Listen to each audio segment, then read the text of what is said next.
السلام علیکم friends, welcome to کتاب نگری یوٹیوب چینل کتابوں کی نگری میں خوش آمدید۔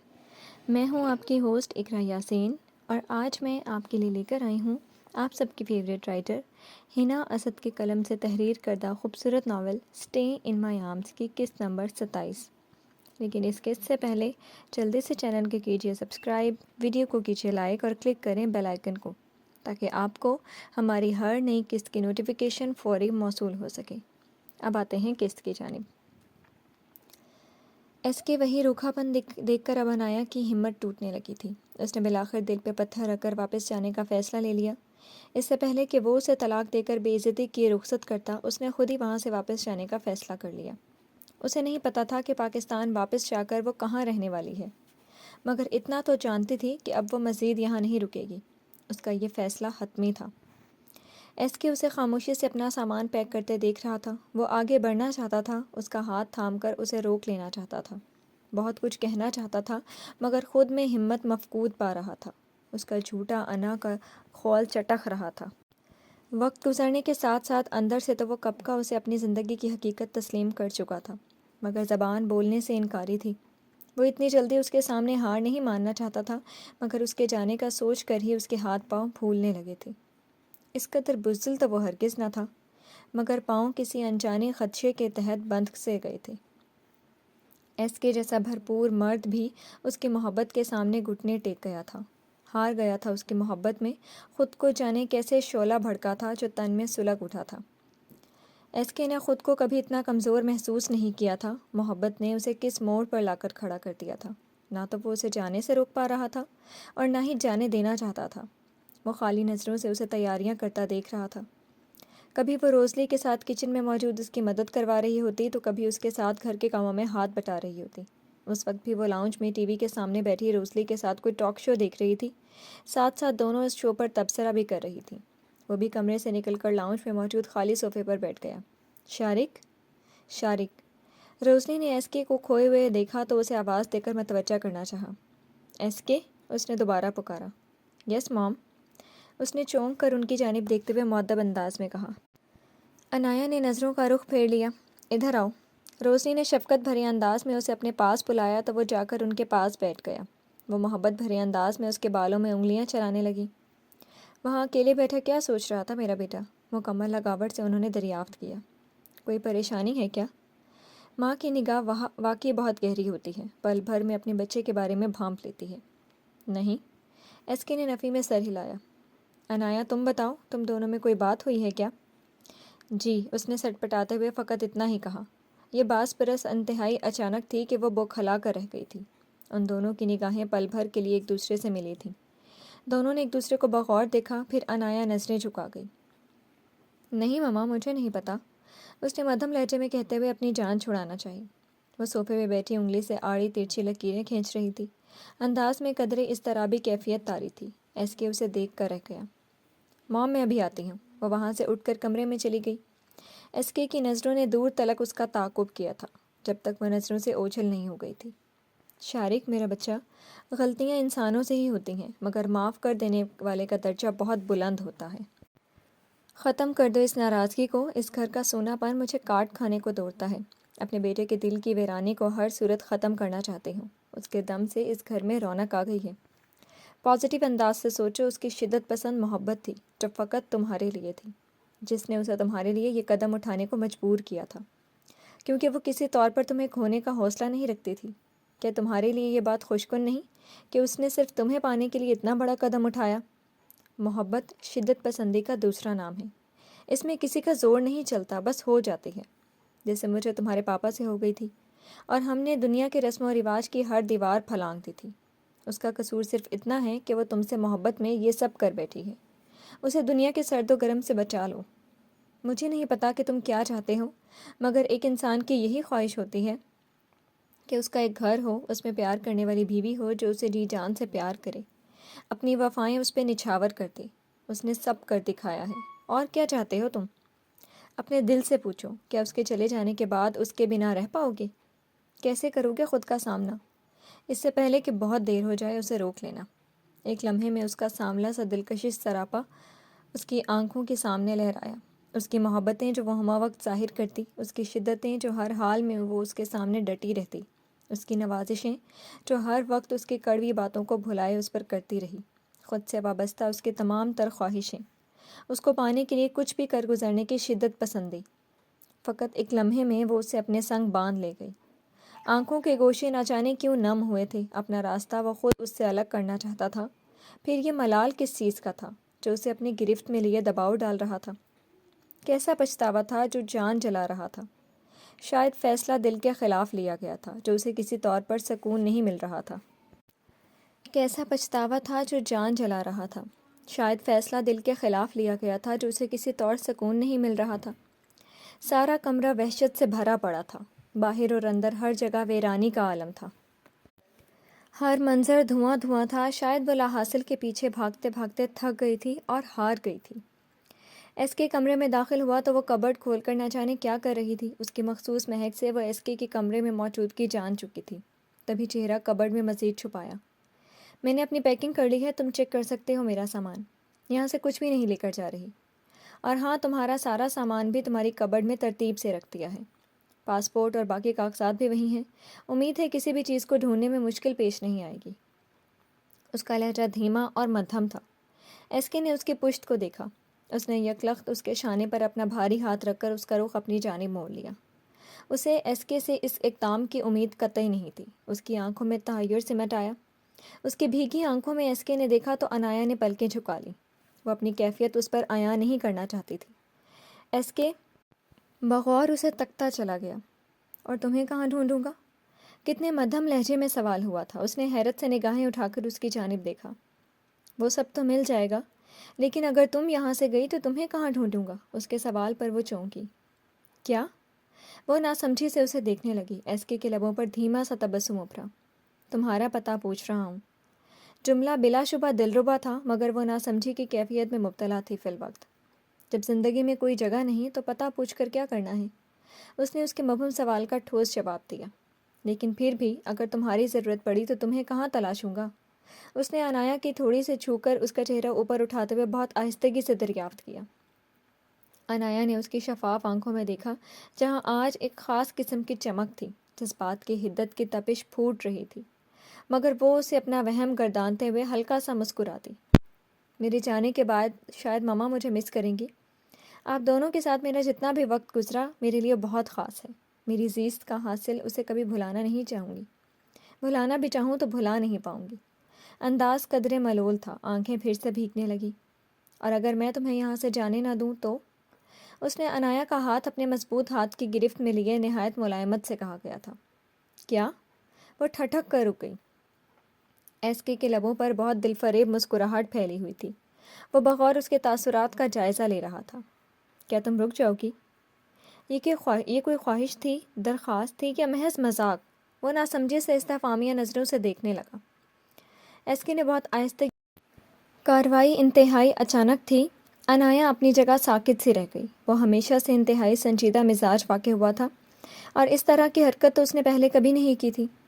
If you cry for me, trust me, I will die for you۔ وہ جذبات سے لبریز انداز میں بولا۔ یہ جملہ اس کے لبوں سے آزاد ہوا تو عنایا کے لیے باز گشت بن گیا۔ وہ آواز پاختہ سے اس کی جانب تکتی چلی گئی۔ Yes, I can't live without you. Please, always stay in my life۔ Inaya کے لیے تو یہ جیسے ایک خواب تھا۔ کتنی دیر وہ حیرت سے آنکھیں کھولے اسے دیکھتی رہی۔ اگر تم یہاں سے چلی گئی تو میرا گھر اور دل دونوں ویران ہو جائیں گے۔ کتنی مدھم سحر زدہ سرگوشیاں تھیں۔ وہ اپنی جگہ مجسمہ بن گئی تھی۔ میں نہیں جانتا کب تمہاری محبت نے اپنا آپ منوا لیا، کیسے تم نے میرے دل کو چھوا، کیسے میری عادت بنی، اب ضرورت سے بھی بڑھ کر ہو گئی ہو۔ یہ سب کیسے ہوا میں خود بھی جان نہیں پایا۔ اس کے انکشافات پر عنایا کی آنکھوں میں آنسو جگنوں کی طرح چمکنے لگے۔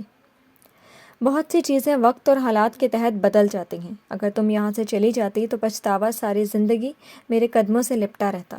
اب تمہیں کہیں بھی جانے نہیں دوں گا۔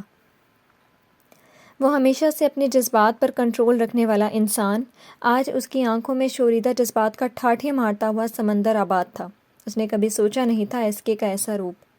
وہ تو اپنے جذبات کو یک طرفہ محبت کا نام دیتی تھی۔ یہ انکشاف تو آج ہوا تھا کہ در حقیقت وہ دونوں ایک ہی راہ کہ مسافر تھے مگر ایک دوسرے کے جذبات سے انجان رہے۔ ایس کے نے اس کی کلائی سے کھینچ کر اسے اپنے خوبصورت ترین حصار میں لیا۔ انایا نے بھی لرزتے ہوئے اپنا سر ایس کے فراخ سینے پر ٹکا دیا۔ دونوں کے محبت سے دھڑکتے دلوں کی دھڑکنوں کی صدا ان کی سماعتیں بخوبی سن رہی تھیں۔ وہ خوبرو شخص صرف اور صرف اس کا تھا۔ آج وہ اس کے دل میں اپنا مقام بنا چکی تھی۔ وہ اس کے بے حد قریب تھا۔ اس کے تمام تر جذبات اس کے لیے تھے۔ اس کا دل اس کی ملکیت بن گیا تھا۔ اس کی جان کی وہ بلا شرکت غیر مالک بن گئی تھی۔ اس کی اضطرابیت اڑن چھو ہو گئی تھی، رگوں پہ میں ایک سکون سا سرایت کر رہا تھا۔ پل بھر میں دل کے موسم کے ساتھ کمرے کی فضا بھی بدل گئی تھی۔ ہر چیز کتنی دل فریب اور نکھری نکھری نظر آ رہی تھی۔ دل پہ چھائے سارے اندھیرے اور تلخیاں چھٹ چکی تھیں۔ چہار سو بہار کے دل فریب رنگ بکھرتے ہوئے محسوس ہو رہے تھے۔ خزاں روتا کر جا چکی تھی، اب گلاب روتوں اور ملن کے دنوں نے ان کے دلوں پر دستک دی تھی۔ تمام خواب پورے ہونے کی سات آن ٹھہری تھی۔ کہیں یہ میرا خواب تو نہیں؟ انایا نے جانے کن اندیشوں کے پیش نظر اس کے سینے سے سر اٹھا کر اس کی جانب دیکھ کر مدھم خواب سے لہجے میں دریافت کیا تھا۔ ایس کے نے جھک کر اسے اپنی بازوؤں میں اٹھا لیا اور اسے لیے اپنے بستر کی جانب آیا۔ جب تمہیں اپنے ہونے کا احساس کرواؤں گا تو یقین آ جائے گا، اس نے نرمی سے اسے بستر پر منتقل کرتے ہوئے فسوں خیز آواز میں کہا۔ انایا کو اس کی تپش زدہ سانسیں اپنے چہرے کو جھلساتے ہوئی محسوس ہوئیں تو اس کا دل یکبارگی سے دھڑکا اور اس پر جھک کر اس کے کپ کپاتے ہوئے ہونٹوں پر آہستگی سے اپنے لبوں کی مہر ثبت کی اور اسے اپنے حصار میں مقید کر لیا۔ تو انایا کے وجود میں سنسنی سی دوڑ گئی۔ اپنے لبوں پر اس کا شدت بھرا لمس محسوس کیے وہ کسی اور ہی دنیا میں قدم رکھ چکی تھی، جہاں چہار سو تتلیاں اڑ رہی تھیں۔ مسحور کن مہک پھیلی ہوئی تھی، جگنوؤں کی سحر زدہ روشنی آنکھوں کو خیرہ کر رہی تھی، جہاں ان دونوں کے سوا کوئی زیرو نہیں تھا۔ دونوں کے دل کی دھڑکنیں ایک ہی تال پر محو رقصہ تھیں۔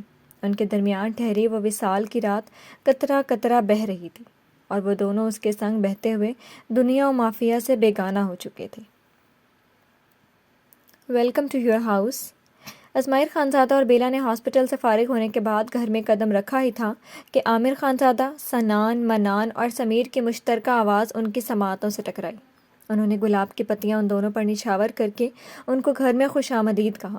ازمائر کے چہرے پر ہلکا سا تبسم پھیلا۔ اس نے پیار بھری نظروں سے اپنے بھائیوں کے خوشی سے دمکتے ہوئے چہروں کو دیکھا۔ اس کی حالت اب بہت بہتر تھی۔ سب اسے ساتھ لیے سیدھا اس کے کمرے میں لے گئے اور اسے اس کے بستر پر بٹھا دیا تو اب اس کے ارد گرد بستر پر بیٹھ گئی۔ بیلا بھی وہیں چیئر پر بیٹھ گئی۔ ارے سسو، آپ بھی آئی ہیں؟ آئیں نا، بیڈ پر آپ کا بھی حق بنتا ہے، سنان نے بیلا کی طرف دیکھتے ہوئے شرارت سے کہا۔ بیلا اس کی بات پر شرم سے پانی پانی ہو گئی۔ اس نے خجالت مٹانے کے لیے چہرہ جھکا لیا۔ میں ازمائر جی کے لیے کچھ پرہیزی کھانا بنوا لیتی ہوں۔ وہ ان کی نظروں سے بچنے کے لیے وہاں سے اٹھنے کو پر تولتی ہوئی بولی۔ مجھے پرہیزی غذا نہیں چاہیے، آپ کے ہاتھ کے دال چاول کھانے ہیں، بہت ہو گیا یہ پرہیزی کھانا، ازمائر نے منہ بنا کر کہا۔ بیلا کے کٹاؤ دار لبوں پر مسکراہٹ پھیلی۔ وہ اس بات میں سر ہلاتے ہوئے روم سے باہر نکل گئی تو سب بھائی آپس میں باتیں کرنے لگ گئے۔ رات کو وہ کافی لیٹ گھر آیا تھا اور ہمیشہ کی طرح سیدھے کمرے میں ہی آیا تھا، اور پھر جیسے ہی اس نے کمرے میں قدم رکھا ٹھٹک کر رک گیا کیونکہ اندر گھپ اندھیرا تھا۔ اس نے تیزی سے سوئچ بورڈ پر ہاتھ مار کر لائٹس روشن کی۔ پلک جھپکتے ہی پورا کمرہ روشنی میں نہا گیا۔ وہ آگے بڑھا لیکن زنیرہ کو بیڈ پر چاروں شانے چت بازو پھیلا کر لیٹے چھت کو گھورتے دیکھ کر اسے اچنبھا ہوا۔ وہ سورج سے چند قدموں کا فاصلہ طے کر کے اس کے سر پر پہنچ گیا۔ کیا ہوا، ایسے کیوں لیٹی ہو تم؟ لیکن جواب نہ دارد۔ وہ اس کو ایسی کنڈیشن میں دیکھ کر کافی پریشان ہو گیا تھا، لیکن اس کے وجود میں کوئی جنبش نہ ہوئی۔ وہ فکر مندی سے اس پر جھکا اور اس کے چہرے کو تھپ تھپا کر پوچھنے لگا، طبیعت تو ٹھیک ہے نا تمہاری زنیرہ؟ اس نے تھوڑا سا سر گھما کر زبیر کی طرف دیکھا۔ اس کو اپنے لیے فکر مند دیکھ کر زنیرہ کی آنکھوں میں نمی آ گئی، لیکن بولی پھر بھی کچھ نہیں، شاید اس میں بولنے کی سکت ہی نہیں تھی۔ کیا ہوا، رو کیوں رہی ہو تم؟ کچھ بتاؤ تو صحیح پلیز۔ تمہیں اچھی طرح پتہ ہے نا میں تمہیں ایسے پریشان نہیں دیکھ سکتا، اور ایسی حالت میں کسی بھی قسم کے سٹریس لینا ٹھیک نہیں ہے تمہارے لیے۔ اس نے زنیرہ کے بالوں میں آہستہ سے انگلیاں پھیرتے ہوئے ملائمت سے کہا۔ دکھ ہو رہا ہے مجھے، وہ دھیرے سے بولی۔ کس بات کا دکھ؟ وہ زیادہ پریشان ہوا، یہ دیکھ کر کہ کوئی اتنا دھوکے باز کیسے ہو سکتا ہے۔ کیا مطلب، میں سمجھا نہیں۔ کس دھوکے باز کی بات کر رہی ہو تم؟ صاف صاف بتاؤ زنیرہ۔ وہ اس کی باتوں سے الجھ گیا تھا۔ دھوکے کا انجام یہی ہوتا ہے نا زبیر، جو ان لوگوں کا ہوا، وہ کھوئے کھوئے لہجے میں بولی۔ کن کا انجام؟ گھر میں کچھ ہوا ہے کیا؟ جی، اس نے مختصر جواب دیا اور اٹھ کر بیٹھ گئی۔ عروہ نے پھر سے کچھ کہا۔ پہیلیاں نہ بجھواؤ، مجھے ٹینشن ہو رہی ہے، وہ اس کو اپنے ساتھ لگائے فکر مندی سے پوچھ رہا تھا۔ نہیں، وہ دونوں تو چلی گئیں، اس نے کچھ توقف کے بعد کہا۔ زبیر کو تعجب ہوا۔ شام کو جو کچھ بھی ہوا تھا اس کے بارے میں سوچ سوچ کر وہ اچھی خاصی ڈپریسڈ ہو چکی تھی، لیکن پھر وہ نارمل لہجے میں بولا، تو اس میں اتنا پریشان ہونے والی کیا بات ہے؟ یہ تو اچھی بات ہے کہ انہیں 1 ماہ بعد ہی صحیح یہاں سے جانے کا خیال تو آیا۔ پریشانی والی بات ہے زبیر، کیونکہ وہ دونوں خود نہیں کہیں، بلکہ چچی جان نے انہیں خود گھر سے نکالا ہے۔ وہ دکھ سے بولتی سیدھی ہو کر بیٹھ گئی۔ واٹ؟ ایسا کیسے ہو سکتا ہے؟ اب کہ اسے بھی شدید قسم کا جھٹکا لگا تھا۔ انہوں نے چچی جان کو دھوکہ دیا ہے زبیر۔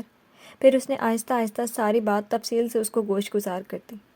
اوہ، مطلب موم کو بھی ان کی اصلیت کا پتہ لگ ہی گیا۔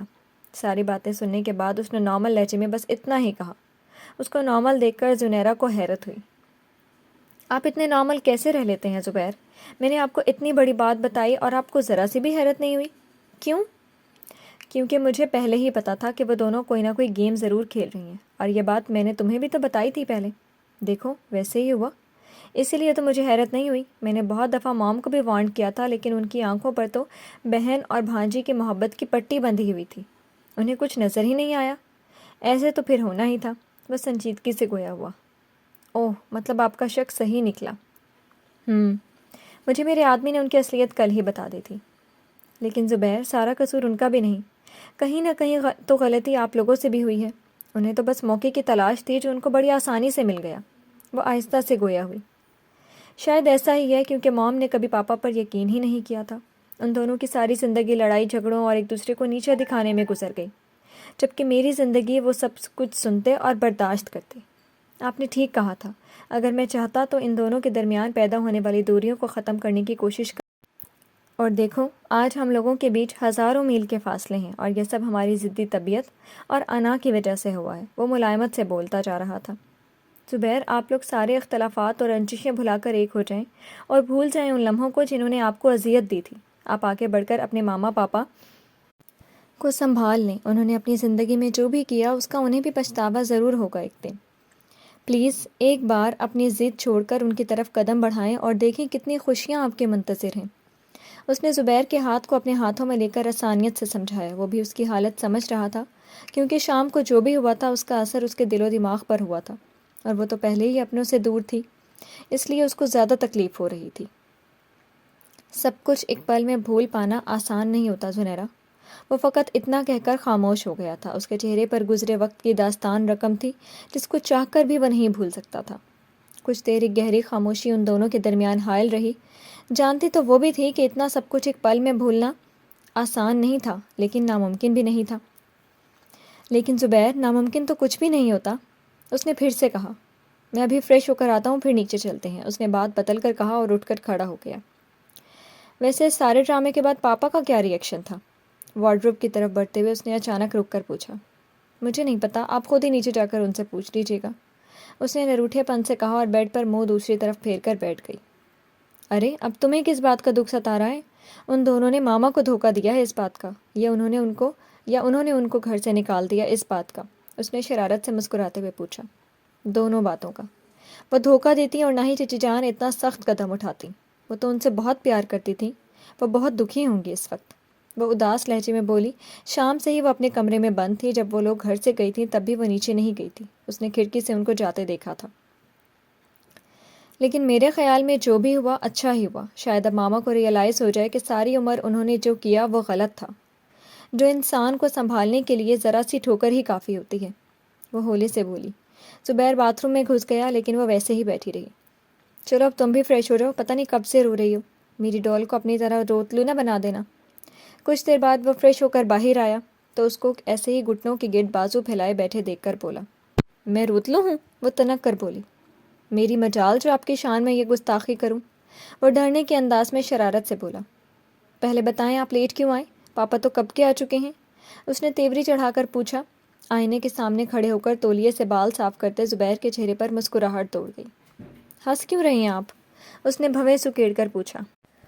وہ بس ایک پرانی یونی فیلو مل گئی تھی، وہ زبردستی مجھے اپنے ساتھ کافی پہ لے گئی اور میں اس کو انکار ہی نہیں کر سکا۔ اس نے شرارتی نظروں سے زنیرہ کے پھولے ہوئے چہرے کو دیکھ کر مسکراہٹ چھپا کر بے حد سنجیدگی سے کہا، اوہ اچھا، تو یہ بات ہے، اس لیے میری یاد نہیں آئی آپ کو؟ وہ افسردگی سے بولی تو اس کا لہجہ نامالود ہوا تھا۔ اس نے پلک جھپک کر آنسوؤں کو اندر دھکیلا، لیکن پھر بھی پلکوں کے بند توڑ کر باہر نکل آئی۔ ارے پلیز رو نہیں، میں جسٹ مذاق کر رہا ہوں، بس آج کچھ پیشنٹ زیادہ تھے اس لیے ان کا چیک اپ کرتے ہوئے لیٹ ہو گیا۔ وہ تولیہ پھینک کر جلدی سے اس کے پاس آیا۔ پکی بات ہے نا؟ اس نے سو کرتے ہوئے تصدیق چاہی۔ جی ہاں، چلیں اب نیچے چلتے ہیں، مجھے بہت بھوک لگی ہے۔ اس نے سنیرا کو بازو سے پکڑ کر بیڈ سے اٹھایا، وہ بھی مسکراتے ہوئے اٹھ گئی۔ تم نے بھی کھانا نہیں کھایا ہوگا ہے نا؟ اب اس کا موڈ کافی حد تک بہتر ہو چکا تھا۔ آپ نے نہیں کھایا تو بھلا میں کیسے کھا سکتی تھی؟ اس نے اپنے بکھرے بالوں کو سمیٹ کر کیچر لگایا اور چہرے کو صاف کر کے جوتا پہننے لگی۔ آئی نو، آپ کو میری کافی پرواہ ہوتی ہے، اپنی بالکل بھی نہیں۔ وہ مسکرا کر بولا اور دروازے کی طرف بڑھا۔ آپ کو خیر تو نہیں؟ میرے اپنے ہیں اور مجھے اپنوں کی بہت زیادہ پرواہ ہے۔ وہ بھی باتیں کرتی ہوئی اس کے ساتھ ہی کمرے سے باہر نکل گئی۔ آپ میڈیسن لے لیں پلیز۔ بیلا نے ٹیبلٹس نکال کر ازمائر کی طرف بڑھائیں۔ عامر خان زادہ، سنان، منان اور سمیر سب ڈنر کے بعد اپنے اپنے کمروں میں جا چکے تھے، جبکہ بیلا اسے میڈیسن دینے کے بعد اپنے روم میں جانے کا ارادہ رکھتی تھی۔ ازمائر نے بیلا کی کلائی کھینچ کر اسے خود کے قریب کیا۔ اگر میڈیسن لے لیں تو نیند آ جائے گی، اور پھر ہماری گولڈن نائٹ کا کیا ہوگا جو اتنے عرصے سے اٹکی ہوئی ہے؟ اس نے اپنی انگلی سے بیلا کی شہرک کو سہلاتے ہوئے بوجھل آواز میں کہا تو بیلا کے دل کی دھڑکن تھم سی گئی تھی۔ اگر آپ نے میڈیسن نہیں لی تو درد ہوگی، اس نے ازمائر کے خطرناک تیور دیکھ کر ڈرتے ہوئے کپکپاتی ہوئی آواز میں کہا۔ اور دل کے درد کا کیا، جس سے اب آپ کی دوری برداشت نہیں ہو رہی؟ وہ مدہوش کن نظروں سے اسے بہکے انداز سے دیکھتا گویا ہوا تھا۔ آپ پلیز میڈیسن لے لیں، اس نے ملتجی نگاہوں سے اسے دیکھتے ہوئے اس کی بات بدلتے دھیرے سے کہا۔ بہت ظالم ہیں آپ ظاہرہ، وہ گہرا سانس لیتے ہوئے بولا۔ ٹھیک ہے، آپ کی بات مان لیتا ہوں، دے میڈیسن۔ اس نے اپنی ہتھیلی آگے بڑھائی تو بیلا نے اس پر ٹیبلٹس رکھ دی۔ مگر آپ یہیں رہیں گی میرے پاس، مجھے میڈیسن دے کر جو آپ کے یہاں سے فرار ہونے کے ارادے ہیں انہیں موقوف کر دیجیے۔ وہ اس کے ارادے بھانپ چکا تھا، تبھی شرارت آمیز انداز میں مسکرا کر بولا۔ بیلا مجسمہ بن گئی تھی اس کے درست اندازوں پر۔ اس نے ٹیبلٹس منہ میں ڈال کر پانی پیا اور تکیے پر سر رکھ کر لیٹ گیا۔ وہ دن اب دور نہیں ظاہرہ جس روز تمہیں اپنے رنگ میں رنگ لوں گا۔ بیلا بستر پر اس کے قریب بیٹھی تھی کہ ازمائر نے ہاتھ بڑھا کر اسے اپنے ساتھ لٹا لیا۔ وہ سانس روکے اس کے ساتھ لیٹی تھی۔ آپ بھی کیا فاصلے مٹانا چاہتی ہیں؟ اس کی فسوں خیز سرگوشی نما آواز بیلا کو اپنے کان کے بہت قریب سنائی دی۔ اس کی دھڑکنیں منتشر ہو گئیں، مگر اس نے آنکھیں سختی سے مینچ لیں۔ ازمائر نے اس کے گالوں پر ٹوٹ کر بکھرنے والا گلال بخوبی دیکھا تھا، پھر مسکراتے ہوئے اسے اپنی باہوں میں لیا آنکھیں موند گیا۔ اس کی نرم گرم آغوش میں بیلا کو نہ جانے کب نیند آئی اسے خود بھی خبر نہیں ہوئی۔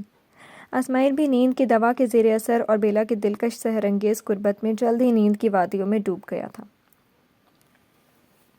جی تو فرینڈز، کیسی لگی آپ کو آج کی قسط انایا اور ایس کے اسپیشل؟ کمنٹ سیکشن میں اپنی رائے کا اظہار ضرور کیجیے گا۔ پھر حاضر ہوں گے نئی قسط کے ساتھ، تب تک کے لیے